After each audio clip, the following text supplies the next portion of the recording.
Depuis la Révolution française, on a l'habitude de diviser l'opinion publique, ou en tout cas de considérer l'organisation de la vie politique en, d'une part, la gauche et d'autre part, la droite, puisque c'est effectivement, il y a 130 ans approximativement, 230 ans, que cette représentation politique de la vie de la société a été fixée.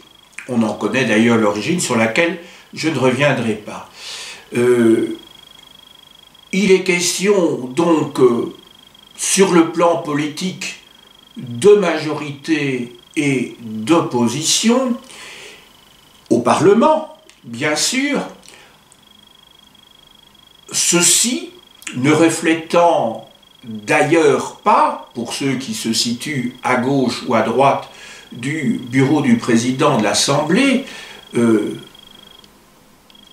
des votants qui représentent une partie de la population dont le revenu moyen est inférieur ou supérieur, et on ne peut pas donner d'explication, en tout cas en termes purement, je dirais, en termes purement de revenus.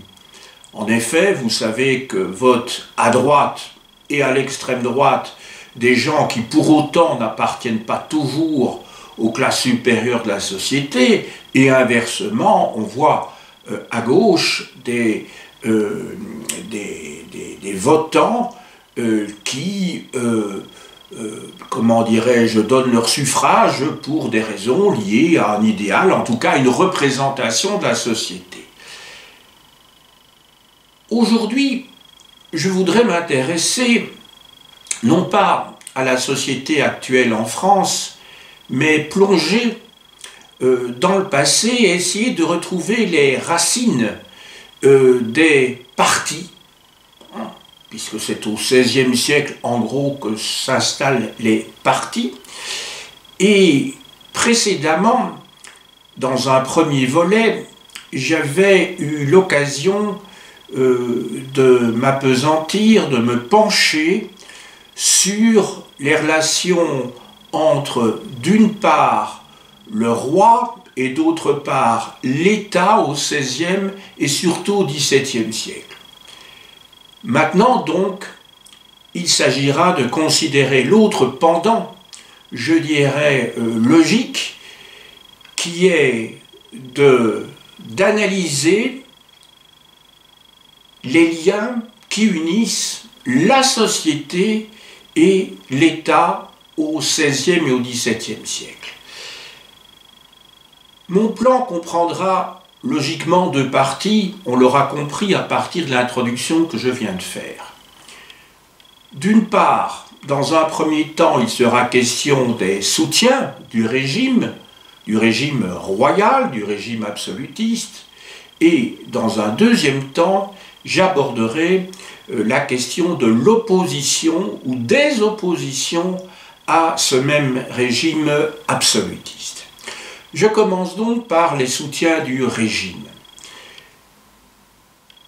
Le plus simple est peut-être de partir de l'idéologie avant d'essayer d'identifier les groupes sociaux qui adhèrent à ce régime, autrement dit, de faire une sorte de sociologie des soutiens du régime.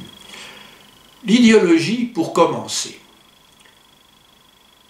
La religion chrétienne domine toute la société française, à part peut-être quelques groupes de juifs sur lesquels j'ai eu l'occasion récemment de faire un cours.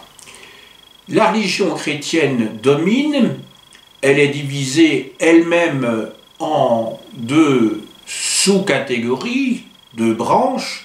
D'une part, le catholicisme qui est largement majoritaire, et d'autre part, le protestantisme, principalement sous sa forme calviniste. pour ces deux branches de l'Église chrétienne, il ne s'agit en aucun cas de remettre en question le pouvoir du roi, le pouvoir des autorités temporelles auxquelles la population doit obéissance. Chez les protestants, il y a bien eu l'épisode de l'édit de Nantes qui a pu être considéré comme une victoire partielle ou une semi-défaite. Il y a eu ensuite un certain nombre d'événements qui se sont passés, en particulier sous Richelieu, et plus tard encore sous Louis XIV. Je fais référence ici à la grâce d'Alès sous Richelieu, 1629. Je fais surtout référence à l'édit de Fontainebleau qui révoque l'édit de Nantes en 1685. Mais pour les protestants, dans leur majorité en tout cas, il s'agit d'épisodes qui sont davantage des épreuves qui sont imposées aux tenants de cette prétendue religion, comme le terme officiel l'impose. Il s'agit davantage d'épreuves, mais pas une remise en question de la monarchie absolue en tant que telle. Il n'y a donc pas vraiment de réprobation de ce système, en tout cas dans le courant du XVIIe siècle. On va voir que au moment des guerres de religion, les choses ont pu balancer à un certain moment. Autrement dit, on s'en tient à la réponse que Jésus a faite dans les évangiles, rend à César ce qui est à César et à Dieu ce qui est à Dieu. Autrement dit, il n'y a pas à contester le pouvoir temporel du roi, en l'occurrence, à l'époque romaine, il s'agissait de l'empereur, au nom de la croyance et de l'adhésion à la religion chrétienne. On va voir que les choses seront quand même interprétées d'une manière qui est un petit peu différente à certains moments. La religion, donc, est un élément qui soutient la royauté. En ce qui concerne maintenant les intellectuels et les artistes, il y a des intellectuels et des artistes qui doivent tout au roi, ou à peu près, parce qu'ils vivent de pensions qui sont accordées de plus en plus au XVIIe siècle par le pouvoir royal et qui laisserait dans une pauvreté relative ces artistes et ces intellectuels, ces écrivains, s'ils n'étaient pas stipendiés justement par le pouvoir royal.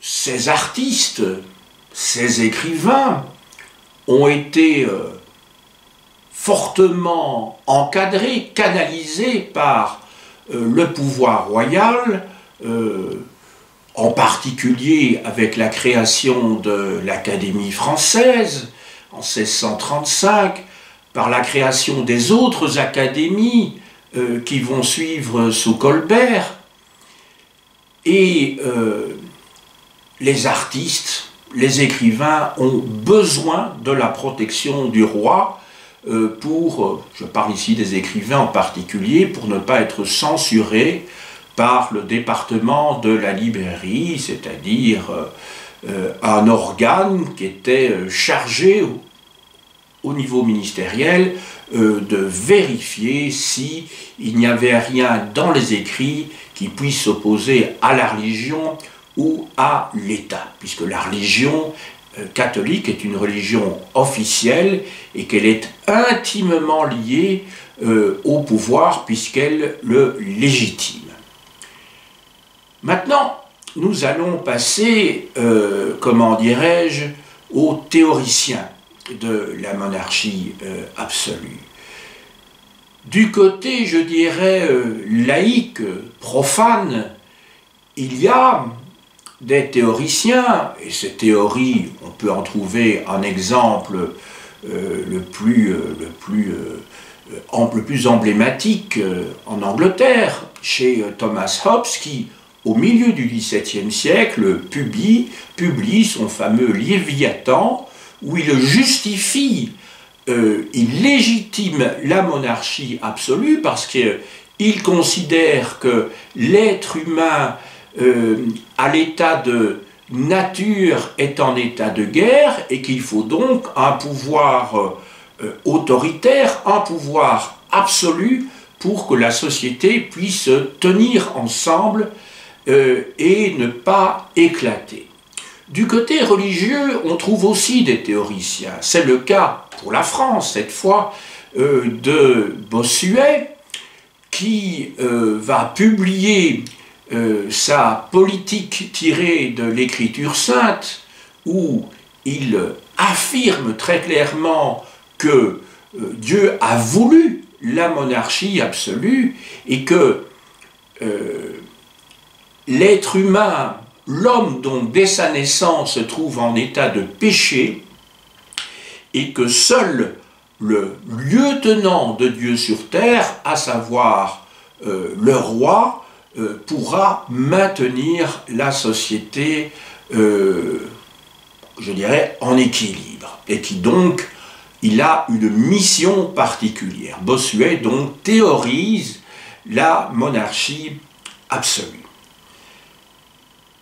Pourquoi, au fond, cette théorie absolutiste se développe-t-elle justement au XVIIe siècle et plus particulièrement dans la deuxième moitié du XVIIe siècle?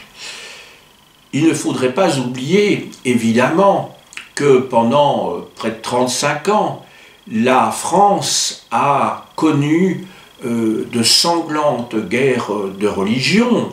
On pense évidemment à cet épisode de 1572 du 24 août qui est la Saint-Barthélemy, où 3000 calvinistes sont massacrés à Paris, sans parler de villes de province. Et là, comment dirais-je, et à côté de, ou plutôt plus tard, à ces guerres de religion, donc plusieurs décennies plus tard, il y a aussi des troubles très importants qui secouent la France au milieu du XVIIe siècle.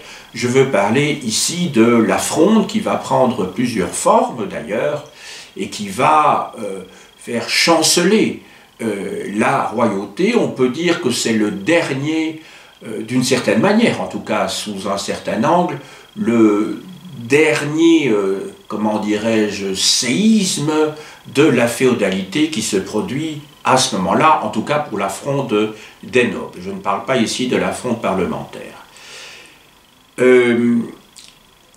Voilà. Alors, troisième point, après la religion et après les intellectuels et les artistes, et plus particulièrement les théologiens et les philosophes qui interviennent dans ce débat quant au type de pouvoir politique qui convient à ce grand royaume à l'époque, il y a les mentalités de la population qui sont évidemment travaillées, qui sont manipulées par le pouvoir, par la propagande royale.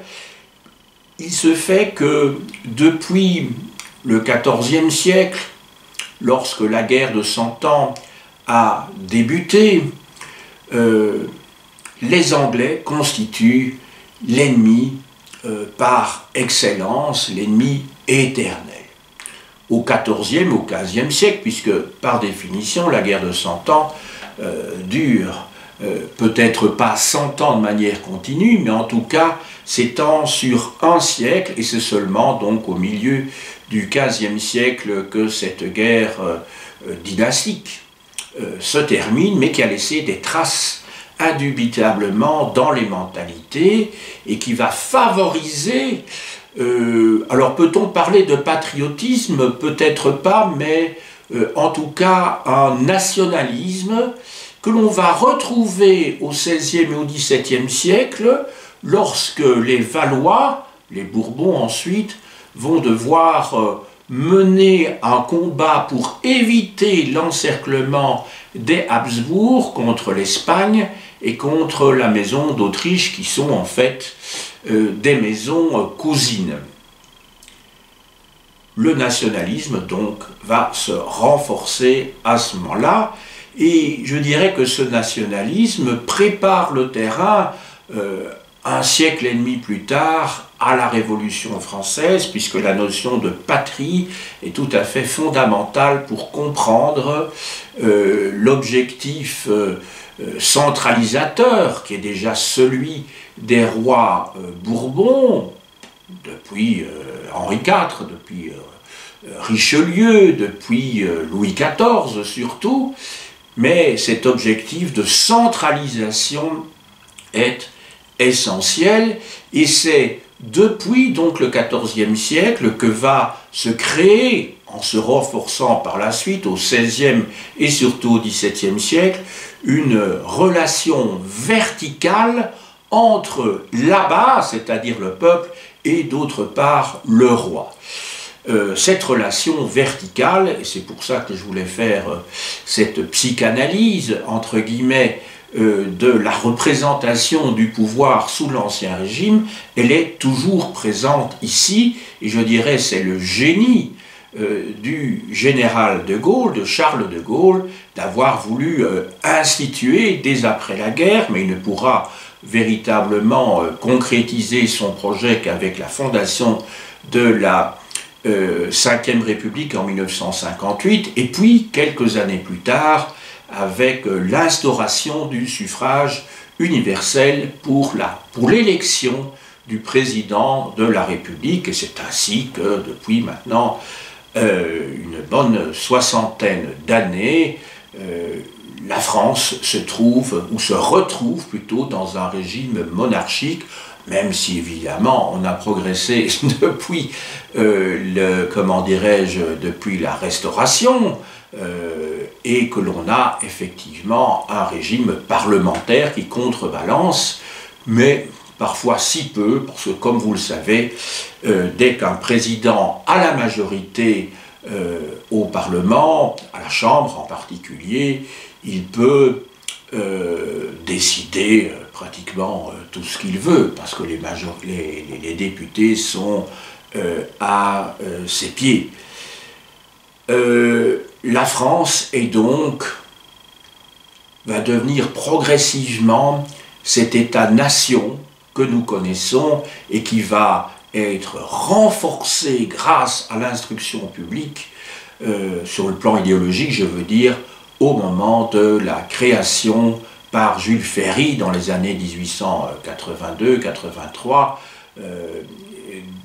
qui va être donc renforcée par la création de cette fameuse école publique gratuite, obligatoire. Je parle ici d'école primaire, et c'est ainsi que tous les Français et les Françaises vont être formatés, idéologiquement parlant, dans ce moule qui remonte finalement plusieurs siècles plus tôt, mais qui va prendre toute comment dirais, sa forme presque définitive jusqu'à l'heure actuelle, puisque les valeurs républicaines sont constamment mises en évidence dans les discours des politiques.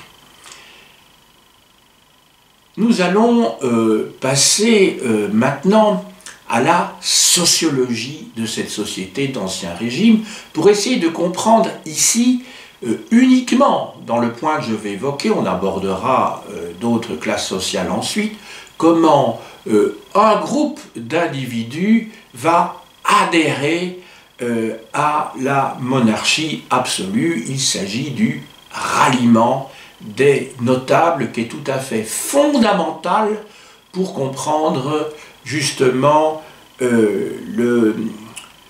comment dirais-je, le soutien, en tout cas, ou en tout cas la base, non pas électorale, puisqu'il n'y a pas d'élection à cette époque-là, mais en tout cas la base sociologique de cette monarchie absolue. Quelles en sont les causes?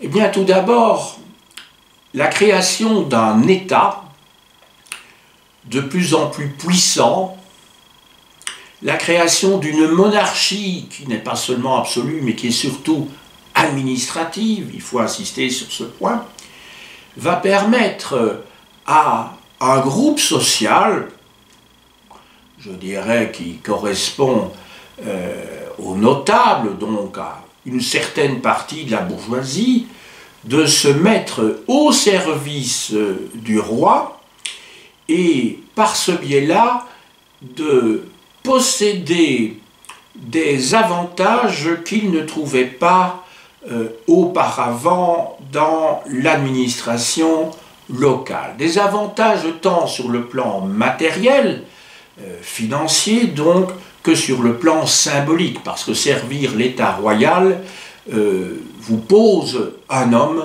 dans la société. On peut donc dire que le système des offices, qui existe depuis le XVIe siècle et qui s'est renforcé au début du XVIIe siècle pour redevenir toujours plus important, a permis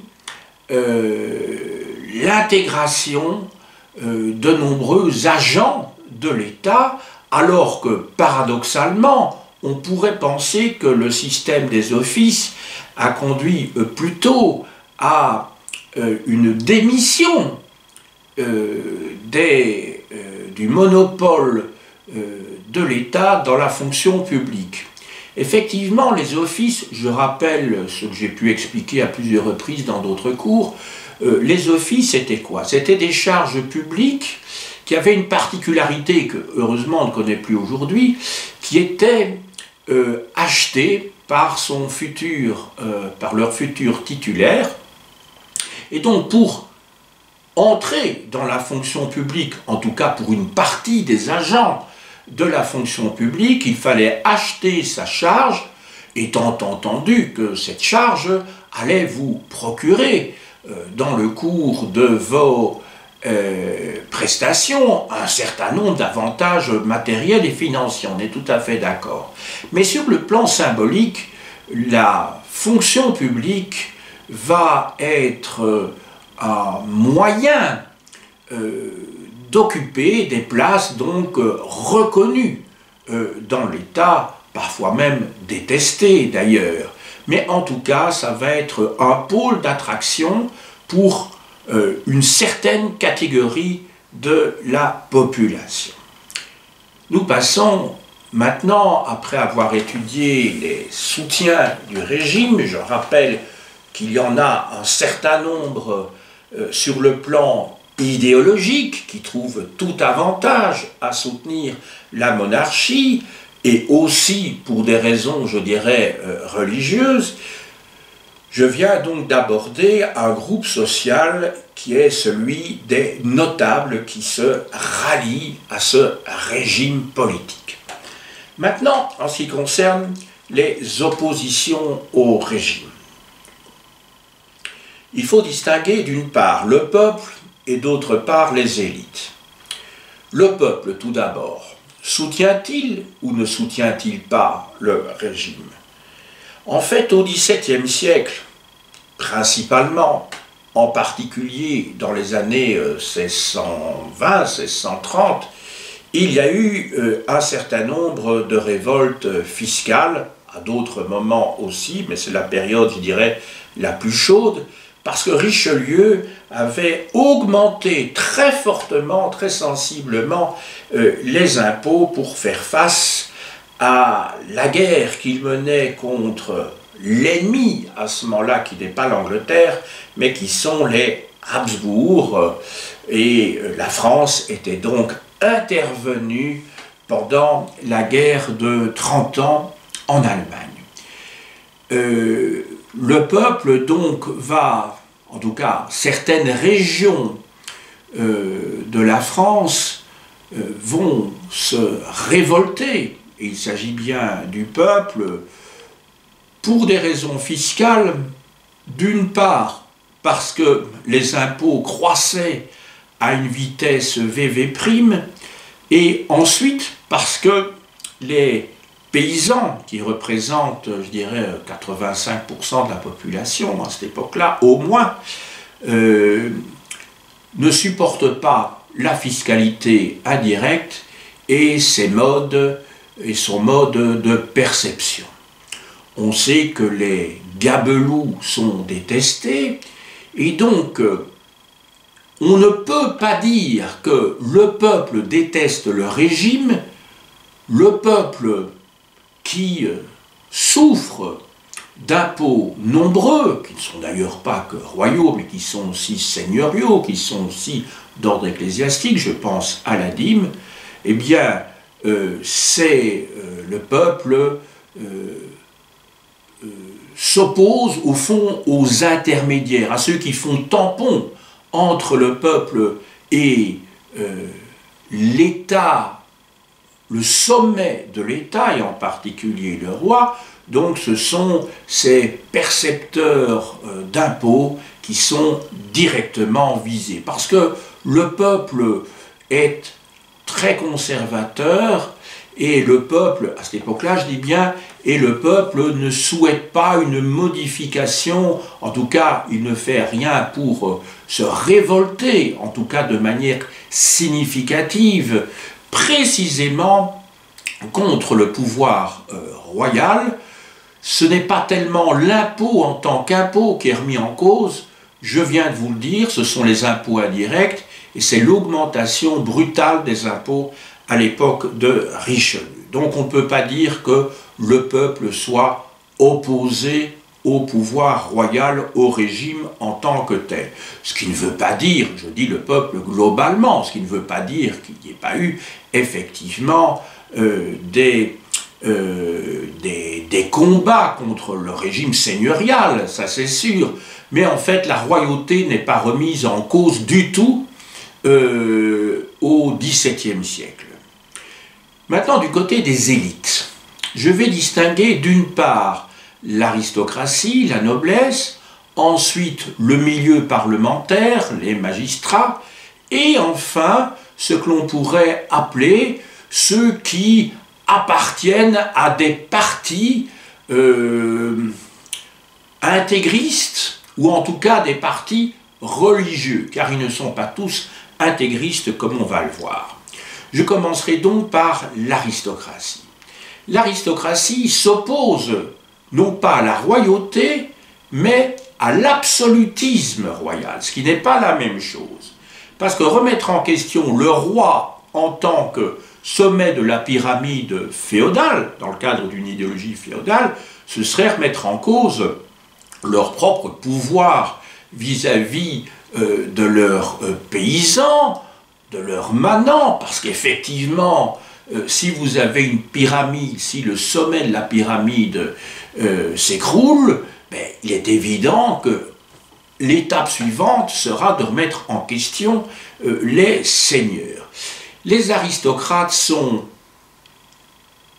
fâchés contre le pouvoir royal parce que celui-ci leur retire un certain nombre de privilèges sur le plan militaire, sur le plan fiscal, ce sont des immunités qui leur étaient accordées, et sur le plan éthique ensuite, parce que le pouvoir remet en question leur code d'honneur auquel ils étaient tellement attachés. C'est pour ça que l'idéologie ne peut pas être considérée simplement comme un reflet d'un rapport de force entre les classes sociales, ce l'est incontestablement, mais il y a aussi des phénomènes liés aux mentalités. Par exemple, la suppression du duel à l'époque de Richelieu ne concerne pas finalement un rapport économique, on est bien d'accord. Il s'agit en fait d'une atteinte à la représentation mentale qu'ont les nobles à leur appartenance à l'aristocratie, et il ne s'agit pas de toucher à ces privilèges. Autre groupe qui s'oppose à la monarchie absolue, ce sont les magistrats. Les parlementaires en particulier. Donc je ne parle pas ici tellement des magistrats qui officient dans les sénéchaussées, dans les bailliages, au niveau des présidiaux qui ont été mis en place par Henri II. Je fais référence ici aux parlementaires, c'est-à-dire à ces magistrats qui siègent dans des cours d'appel, donc dans des cours supérieurs, et qui ont acheté eux aussi leurs charges et qui tiennent à un certain nombre de privilèges qu'ils considèrent comme étant consubstantiels à la constitution tacite de l'organisation du royaume, à savoir le droit de pouvoir non seulement amender des ordonnances, des édits pris par le roi, mais aussi le droit de pouvoir refuser leur enregistrement de telle manière que ces édits ne soient pas appliqués. Or, dans le courant du XVIIe siècle, ces magistrats voient de plus en plus l'empiètement des intendants qui sont, je dirais, des sortes de préfets qui ont plein pouvoir dans les provinces qu'ils sont chargés d'administrer. Comme leur titre l'indique, en matière de finances, de justice et de police, et qui, par conséquent, remettent à leur place et peuvent même faire passer en justice comment dirais-je, la population. Les intendants président un certain nombre de tribunaux. Les intendants sont chargés de l'application des édits, des ordonnances royaux ou royales, si je prends le dernier mot. Et ensuite, surtout, les parlementaires n'acceptent pas que des décisions qui sont censées leur appartenir soient prises au conseil du roi. Enfin, et c'est la raison pour laquelle donc il s'oppose à l'absolutisme royal qui ne va aller que croissant au XVIIe siècle. Il y a enfin ceux qui appartiennent au parti de Dieu. Le parti de Dieu, ce sont ceux qui défendent l'idée que la souveraineté appartient au peuple et que, par conséquent, si le roi, qui est souverain, alors qu'en Belgique, aujourd'hui, on parle du roi souverain, mais c'est le peuple qui, bien heureusement d'ailleurs, est souverain. Mais l'est-il vraiment? Mais en tout cas, ce qui est sûr, c'est que le roi n'a plus de pouvoir, enfin très peu en tout cas, des pouvoirs constitutionnels, mais qui se réduisent à relativement peu de choses. La souveraineté, donc, appartient au peuple, et si le roi, qui est au fond rien d'autre qu'un chargé de mission de Dieu, ne respecte pas le peuple, ne respecte pas la mission qui lui a été confiée, eh bien, le roi ne doit pas s'étonner de voir une insurrection qui est tout à fait autorisée dans ce cadre précis dans son royaume. Ça ressemble un petit peu au mandat céleste qu'avaient les empereurs de Chine et qui explique qu'un empereur pouvait tomber et son successeur être légitimé parce que son prédécesseur n'avait pas, comment dirais-je, exercé comme il le fallait le mandat venant du ciel. Donc l'insurrection, dans ce cas-là, est possible, voire même le régicide. Et l'on sait que au XVIIe siècle et au début au XVIe siècle, excusez-moi, et au début du XVIIe siècle, deux rois en ont fait les frais. Je fais référence ici à Jacques Clément, un moine qui assassine le dernier des Valois, Henri III, en 1589, et je pense bien sûr aussi à François Ravaillac, qui assassine Henri IV, cette fois, en 1610. C'est la théorie qui remonte à la Grèce antique du tyrannicide, que lorsque celui qui dirige l'État ne respecte pas sa mission, il peut être éliminé de la scène politique au profit d'un autre. Quels sont ces partis? Parce que je dis il y a un parti de Dieu, mais en fait je pourrais dédoubler en fait ce parti.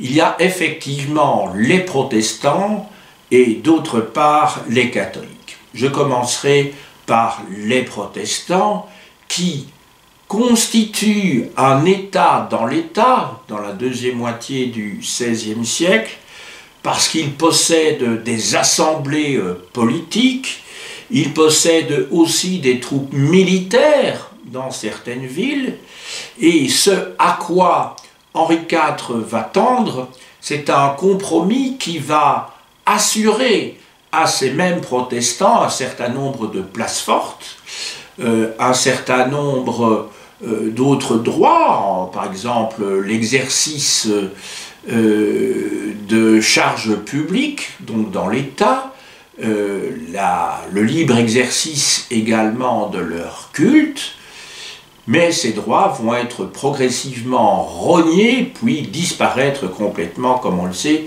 sous Richelieu et sous Louis XIV, qui ne voulait pas qu'une seule tête dépasse dans son royaume, guidé en cela par des considérations politiques, idéologiques, mais qui étaient contraires aux intérêts du royaume sur le plan économique, puisque beaucoup de protestants ne se sont pas convertis et sont partis à l'étranger, qui en Angleterre, qui dans les Provinces-Unies, qui dans le Brandebourg, et ceci a eu donc des effets pernicieux. Je ne sais pas s'ils avaient été envisagés préalablement, mais en tout cas, cet État dans l'État disparaît complètement donc en 1685. Il y aura bien la révolte des Camisards, donc dans la première décennie du XVIIIe siècle, mais les protestants d'ailleurs comment dirais-je, du refuge, c'est-à-dire les protestants qui sont partis à l'étranger, condamnent en fait cette révolte contre le pouvoir royal. Alors face aux protestants, il y a les catholiques. Les catholiques qui, dans la deuxième moitié du XVIe siècle, au moment des guerres de religion, vont, en tout cas pour certains d'entre eux, former la Ligue. On les appelle donc les ligueurs. Ce sont en fait des intégristes qui cherchent leur soutien en dehors du royaume auprès de la nation ou de l'État catholique par excellence qui est l'Espagne à ce moment-là. On connaît le destin, en tout cas, de leur chef, Henri de Guise, qui va se faire assassiner, ce qui a été relaté sous une forme romanesque dans les 45 d'Alexandre Dumas. Et ces intégristes, à la fin des guerres de religion, ne disparaissent pas pour autant, même s'ils sont désarmés. Un certain nombre d'entre eux vont se retrouver dans ce que l'on appelle le parti dévot. Le parti dévot, autrement dit la Compagnie du Saint-Sacrement, qui est une société secrète, et qui ne disparaîtra en termes de pouvoir qu'au moment de l'avènement de Louis XIV au pouvoir, donc je dirais dans les années 1660, Et il va, ce parti des veaux, infiltrer l'État, infiltrer l'Église, et va constituer un autre danger, une sorte d'État dans l'État également, qui va disparaître à l'époque donc de l'installation de Louis XIV, qui va mettre bon ordre à tout cela. Toujours parmi les partis religieux, il y a les jansénistes. Les jansénistes qui sont des catholiques, mais qui ne menacent pas véritablement l'État, en tout cas en termes de force. Sinon, pour leur attitude, ils sont perçus comme une épine dans le pied sur le plan idéologique, parce qu'ils refusent l'ingérence de l'État dans leur foi, dans la religion ou la forme de la religion à laquelle ils ont adhéré. Ils défendent la liberté de l'individu face à l'absolutisme. Le jansénisme va, sous ses aspects politiques, va être récupéré par le milieu parlementaire au XVIIIe siècle, lorsqu'il s'agira de contester Louis XV plus particulièrement. Et le jansénisme n'est pas au fond un parti passéiste, parce qu'il défend, comme je dirais les parlementaires, c'est-à-dire ces magistrats, que les choses soient bien claires, ce ne sont pas des parlementaires au sens moderne du terme, ce sont donc bien des membres de parlement, c'est-à-dire de Cour supérieure de justice.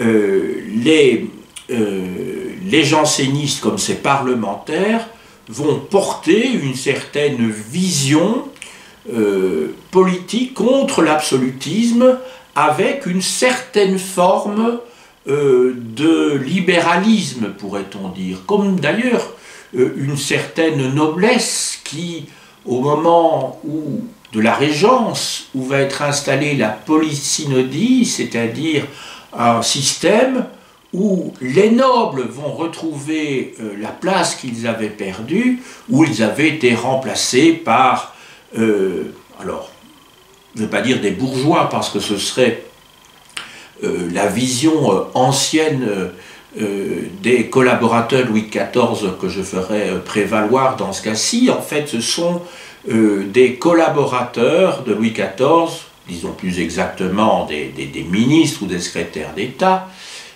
qui appartenaient initialement à la petite noblesse, en fait. Hein. Ce n'était pas vraiment des bourgeois au sens où ce terme est entendu de manière courante. Voilà, donc j'espère que vous avez bien retenu. Du côté du peuple, on ne peut pas parler d'une opposition structurelle. Il s'agit d'oppositions conjoncturelles qui sont liées à la fiscalité, mais que le peuple, à cette époque-là du moins, ne remet pas du tout en question le régime de la royauté et de la monarchie absolue en particulier. Je vous ai expliqué que du côté des élites, les aristocrates, évidemment, ne peuvent être d'accord avec la monarchie absolue dans la mesure où la vieille noblesse tient à ses privilèges, tant sur le plan militaire que sur le plan fiscal, les fameuses immunités. Et alors, je vous ai dit aussi qu'il y a les tenants, les partisans de Dieu, qu'ils soient protestants ou qu'ils soient catholiques, qui confondent dans un même idéal l'organisation du royaume et la religion, parce que pour eux, l'organisation du royaume doit être le reflet de leur idéologie religieuse, c'est-à-dire que le royaume de France doit être le reflet d'un ordre politique voulu par Dieu et qui par conséquent est contestable. si le monarque ne respecte pas ses engagements. Conclusion. Je m'attacherai à quelques points, 3 je crois. Le premier point concernera l'action de l'État et de la religion qui lui est liée. Je dis bien la religion, je n'ai pas dit l'Église ici. L'action de l'État et de la religion dans la promotion et le maintien de la monarchie absolue. Alors, auprès de gens qui trouvent un certain nombre d'avantages, tant sur le plan matériel, on a vu que des élites, des notables trouvent leur compte en matière d'emploi et sur le plan symbolique que dans le service de l'État. Pas seulement sur le plan matériel, la monarchie absolue apporte également des avantages en termes de sécurité. L'autorité, et il s'agit d'un régime en fait dictatorial, un régime très autoritaire, un régime policier, on peut le dire, où la force armée est présente dans les provinces. La sécurité, donc, parce que le roi représente Dieu sur terre et par conséquent l'ordre social est garanti par la volonté divine. Donc cela rassure. Maintenant, cette monarchie absolue a évidemment un certain nombre de désavantages. Nous venons de le voir il y a quelques minutes. Tout d'abord vis-à-vis des privilégiés, ceux qui possèdent des privilèges, c'est une redondance particulariste, puisque privilège signifie que l'on a des lois qui vous sont appliquées, qui sont privées. Ces gens-là défendent les libertés au pluriel, les libertés. Tandis que les jansénistes ne défendent pas les libertés, ils défendent la liberté religieuse. Et c'est en cela qu'ils s'opposent à certains groupes que j'ai pu évoquer tout à l'heure et que, associés aux parlementaires, qui sont d'une certaine manière aussi des privilégiés bien sûr, eh bien, associés à ces juristes, ils vont progressivement préparer d'une certaine manière, même si ce n'est pas le groupe qui va essentiellement préparer la Révolution française. Là, en termes d'idées, ce sont évidemment ces mouvements des Lumières, mais en tout cas, ces jansénistes, en promouvant la liberté individuelle de penser, apportent en tout cas un élément nouveau qui sera important, je le disais, au moment de la Révolution française. Je viens d'évoquer ici la liberté de penser, et ce sera donc le deuxième point sur lequel je vais insister dans cette conclusion, c'est que l'on voit que déjà existe une opinion publique. Effectivement, ce n'est pas comme au XIXe siècle, dans la deuxième moitié du XIXe siècle, où la technologie va permettre à des rotatives de multiplier des journaux à des dizaines de milliers d'exemplaires, mais il n'en demeure pas moins qu'au XVIIe siècle, à une époque où repose quand même une chape de plomb sur la pensée, naissent les premières gazettes.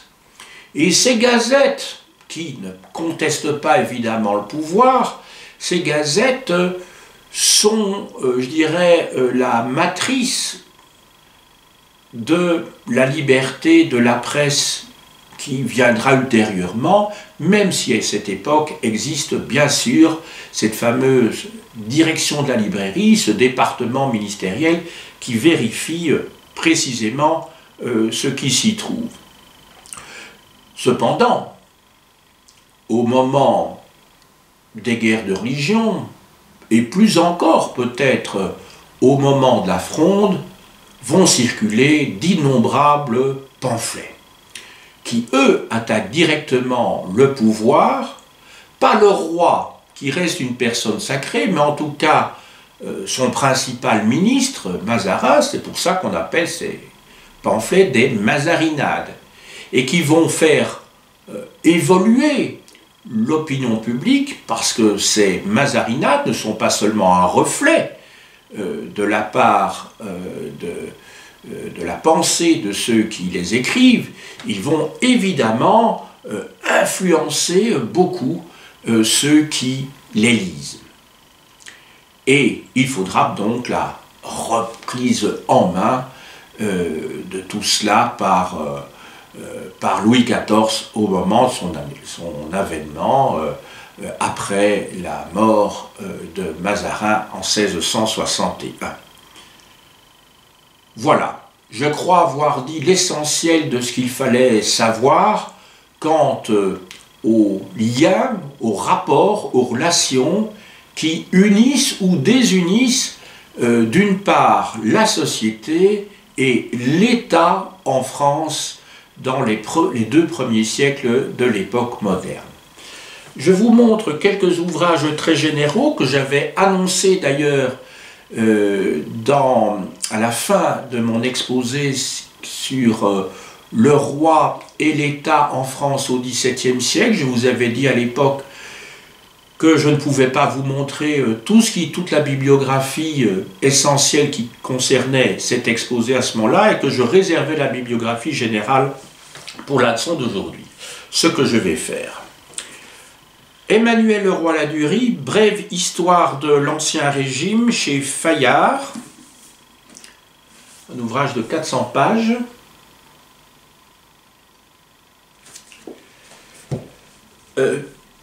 De Joël Cornette, un manuel d'enseignement supérieur en 2 parties. Histoire de France, l'affirmation de l'État absolu, 1592-1652, donc chez Hachette Supérieur dans la collection Carré d'Histoire.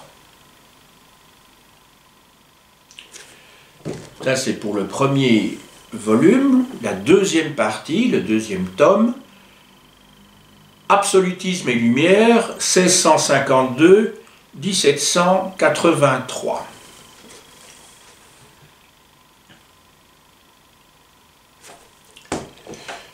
D'Hubert-Métivier, l'Ancien Régime en France, 16e, 17e, 18e siècle.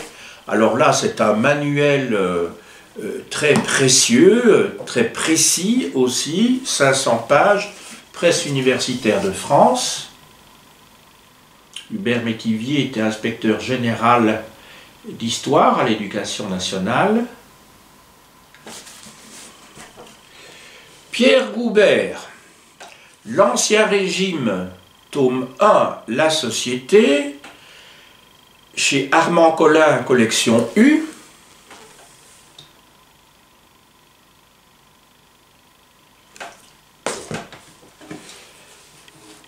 Tome 2, Les pouvoirs.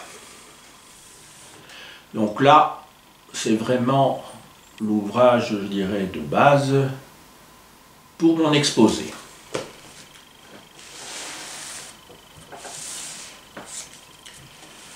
D'Emmanuel Leroy-Ladurie, que j'ai déjà cité, l'État royal 1560-1610, collection Histoire de France, pluriel, chez Hachette.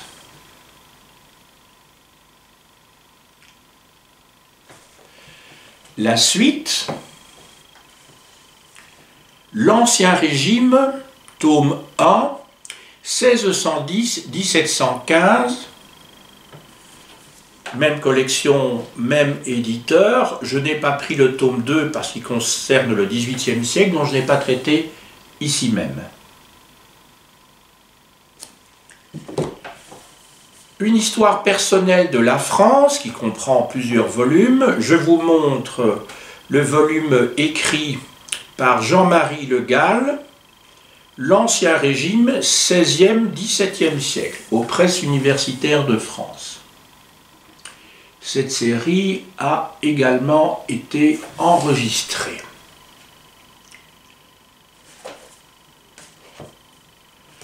De Janine Garisson. Alors là, il s'agit de 3 livres, format poche, d'une nouvelle histoire de la France moderne, ici tome 1, donc dans la collection Point Histoire au Seuil, Royaume, Renaissance et Réforme, 1483-1559.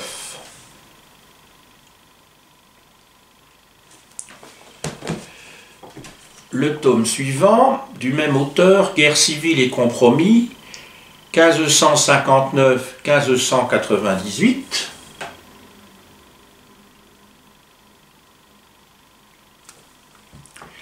d'Yves-Marie Bercé, La naissance dramatique de l'absolutisme, 1598-1661. Et alors, j'aurais dû peut-être vous apporter le tome 4 d'André Zisbert, La puissance et la guerre, qui va donc de 1661, c'est-à-dire depuis l'avènement de Louis XIV jusqu'en 1715, c'est-à-dire son décès. De Robert Mandrou, La France au XVIIe et XVIIIe siècle, dans la collection Nouvelle Clio, aux presses universitaires de France.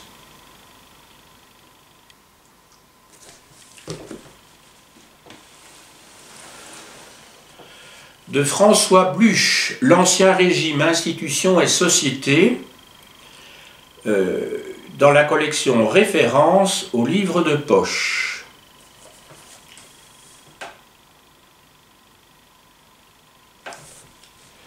De Denis Richet, La France moderne, l'esprit des institutions, en sciences Flammarion. Alors, maintenant, 3 volumes pour le peuple et 1 pour l'aristocratie. De Gérard Noiriel, Une histoire populaire de la France, de la guerre de 100 ans à nos jours, publié chez Agone dans la collection Mémoire sociale. C'est un gros livre qui fait plus de 800 pages, et vous avez justement des chapitres concernant donc le XVIe et le XVIIe siècle.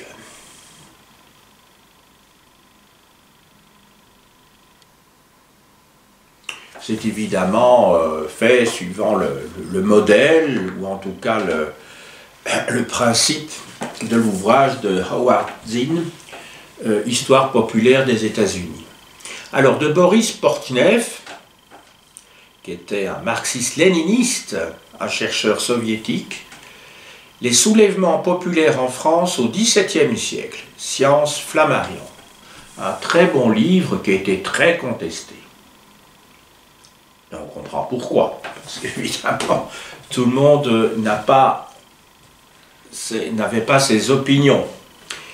Mais ceux qui se trouvent en face sont tout aussi contestables, hein, en tout cas dont on peut discuter. Hein.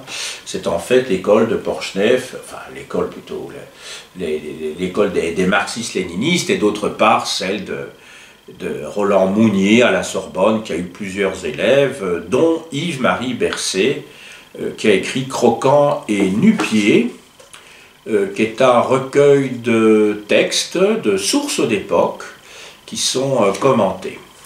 Croquant et Nu-Pieds, en folio Histoire. Ça concerne en fait les soulèvements paysans en France du XVIe au XIXe siècle.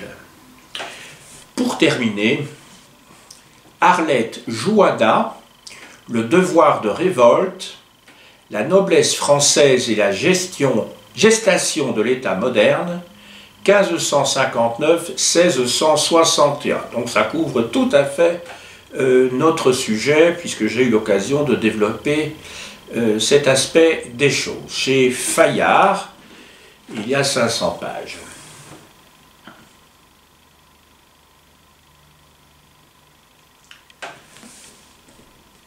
J'ai dit.